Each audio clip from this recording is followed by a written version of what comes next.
Why are there so many religious apologists out there who have no clue what atheism is, but they still want to speak out against it? Let's look at yet another example in a very, very, very long list of examples that prove that they not only have no clue, but are demonstrably worse than atheists in every conceivable way.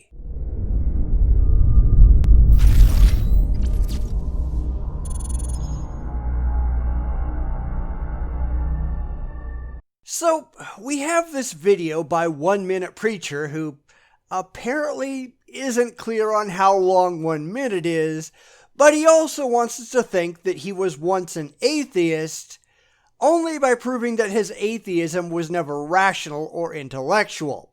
And then he wants to make a lot of emotional pleas that have nothing at all to do with atheism, so that atheism has a burden of proof to something. It's all unclear, but since he has no idea what atheism even is, that's hardly a surprise. Let's watch him misunderstand reality and pretty much everything else, shall we? Hi everyone, I'm Mark Leeming from the 1 Minute Preacher. Now, in my youth, I had dedicated my life to following Christ, and for the most part, I was fairly serious. Yet it was in my late 20s and early 30s when I went through a long period of seriously questioning and doubting my Christian faith. Hey, join the club. I was once a Christian too, and I was very, very, very serious about it, even seriously considering going into the ministry at one point in time. In fact, I think you'll find that a lot of atheists were formerly very serious theists of one stripe or another. But sure, go on with your story. Which ultimately resulted in me ditching God altogether and briefly becoming an atheist in my mid-30s.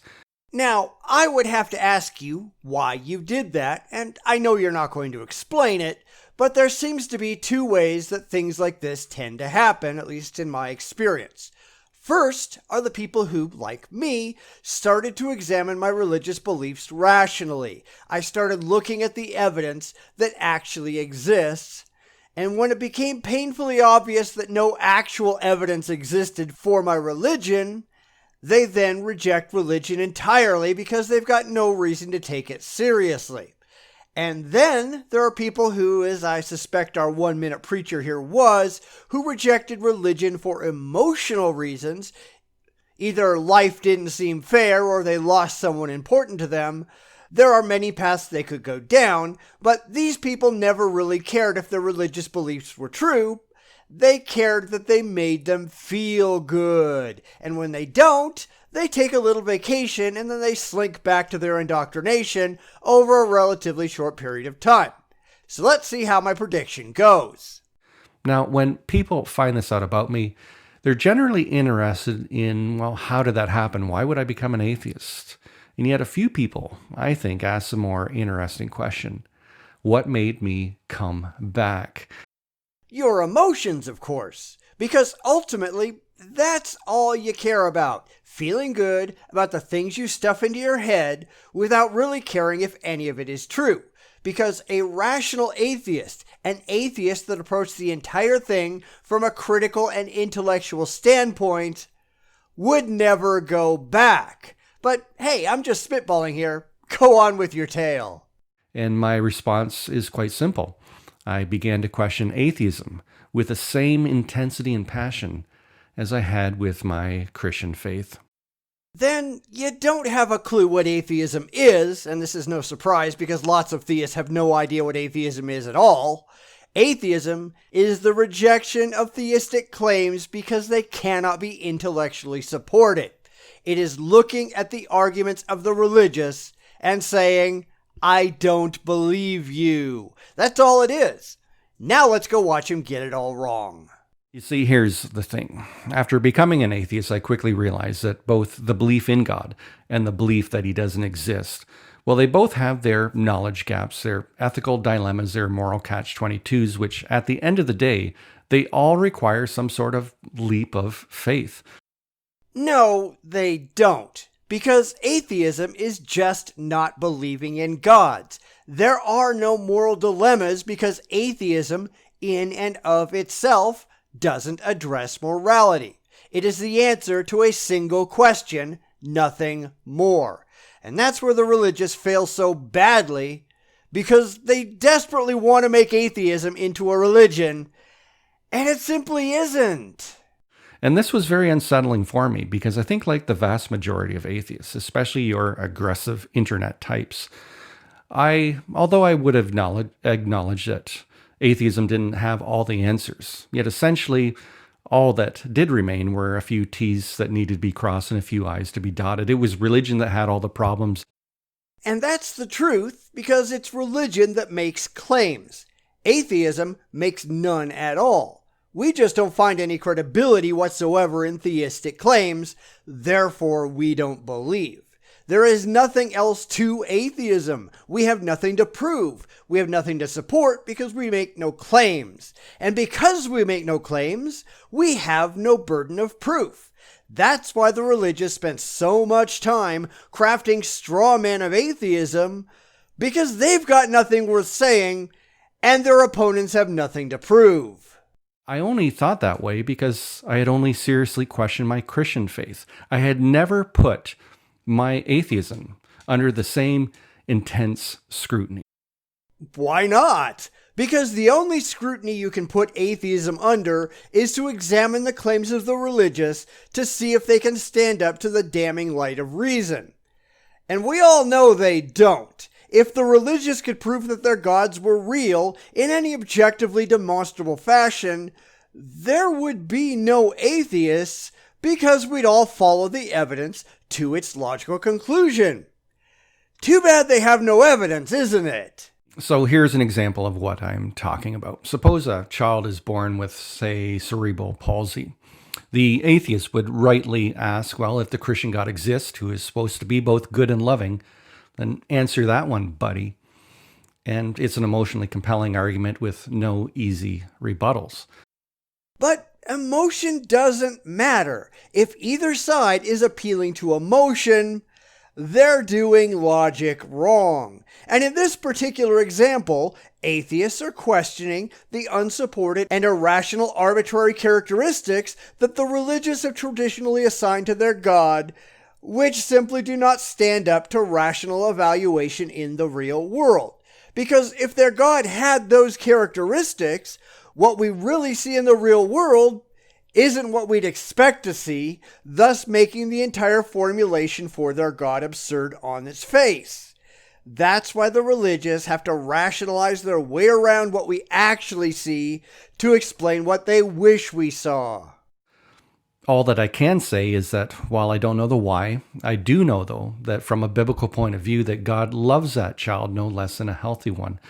That's just you rationalizing away a legitimate criticism of your belief, claiming knowledge that you simply cannot have, because it makes you feel better to believe something emotionally comforting than to deal with reality as it demonstrably and clearly is. Just because you want something to be true, that doesn't make it true. That God doesn't have favorites, no preferences, there's no hierarchy. That girl is born in God's likeness and therefore has the same right to exist, to be protected and cared for as a healthy child.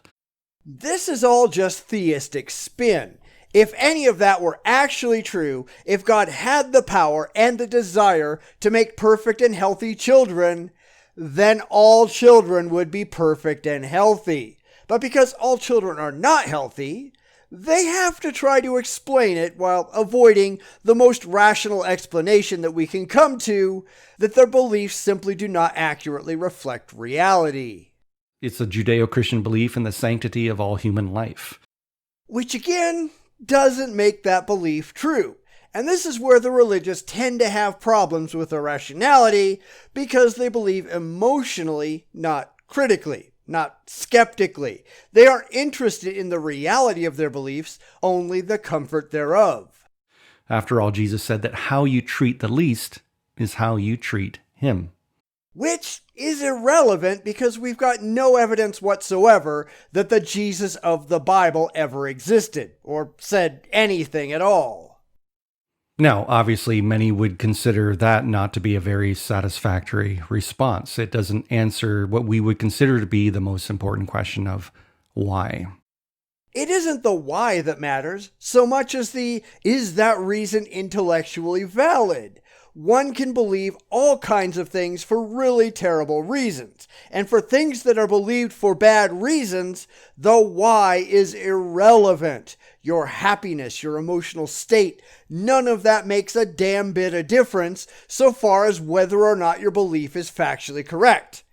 And at the end of the day, that's really all that matters, isn't it?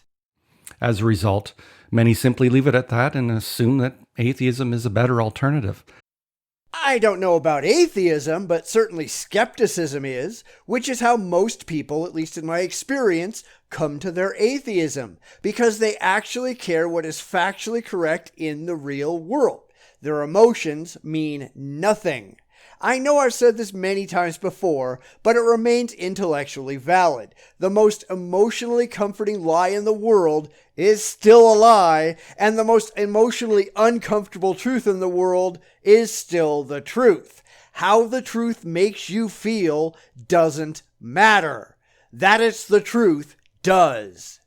However, you can't be intellectually honest and leave it at that. No, you can't. That's why so many theists are so intellectually dishonest. They don't care about the truth, they care about the feelings. That isn't intellectual at all.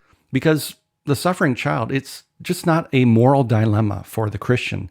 I would argue that it's even more so for the atheist. But that isn't atheism. You can argue that it's humanism, which is something entirely different, but atheism says nothing about morality whatsoever. And if you were an atheist and knew what it meant, you'd know that. For if the burden of proof is upon the Christian to prove that God can still exist in spite of the suffering child, then the burden of proof is upon the atheist to prove that that child has a right to exist, even if God doesn't exist. Nope, you're wrong. It might be on the individual to defend their moral position, and I'd agree with that. Everyone should be able to spell out and support their own moral views, but that has nothing at all to do with atheism. Here's what I mean. If nature is all that there is, then what should become of that genetically defective child? That's up to society and their parents. There's no reason to think that any imaginary friends are even real, much less responsible. So humanity decides how to handle situations like that, and those decisions can and often do differ depending on where on the planet you are or when throughout history you look. And I know that might hurt your feelings, but that's life. That's how it actually happens in the real world, no matter how comforting or uncomfortable it might be to you. How does nature treat genetically defective offspring?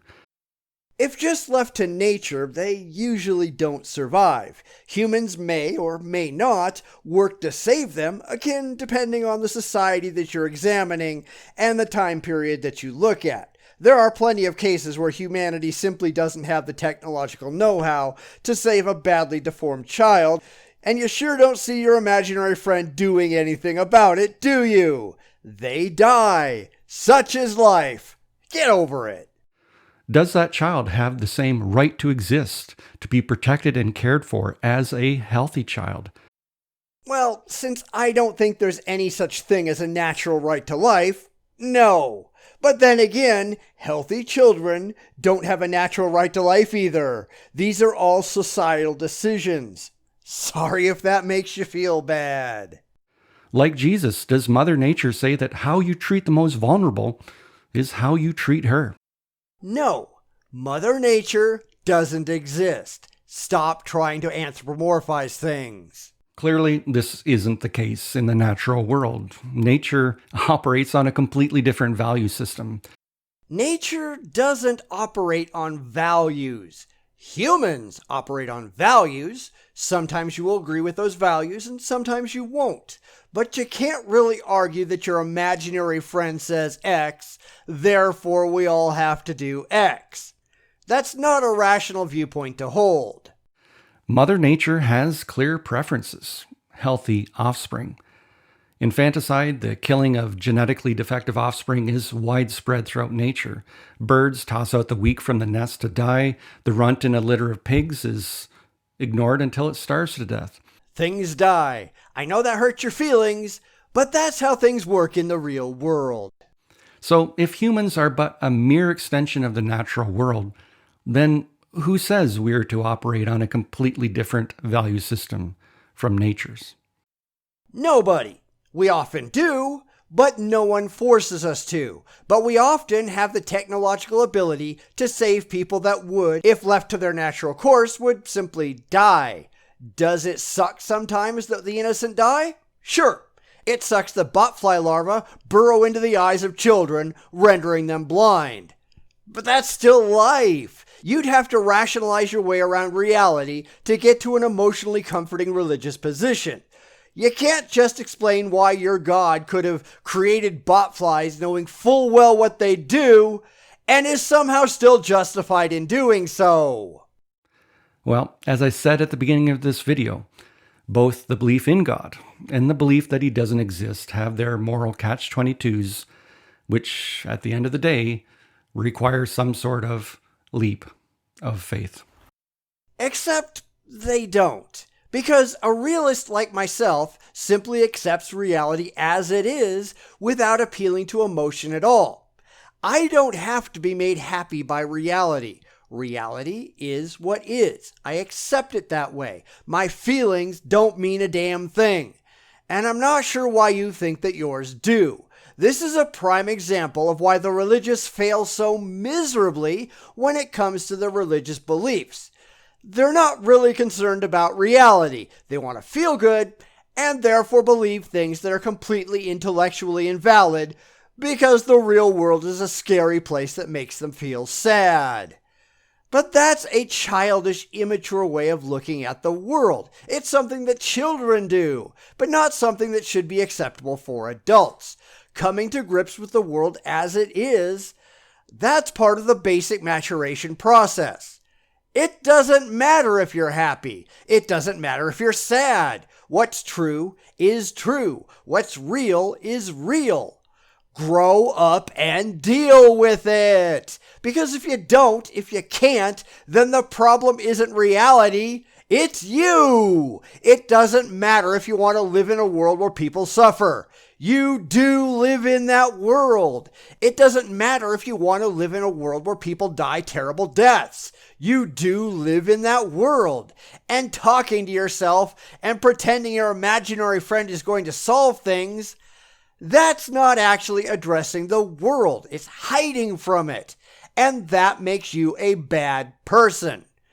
But I doubt the religious will admit that, will they?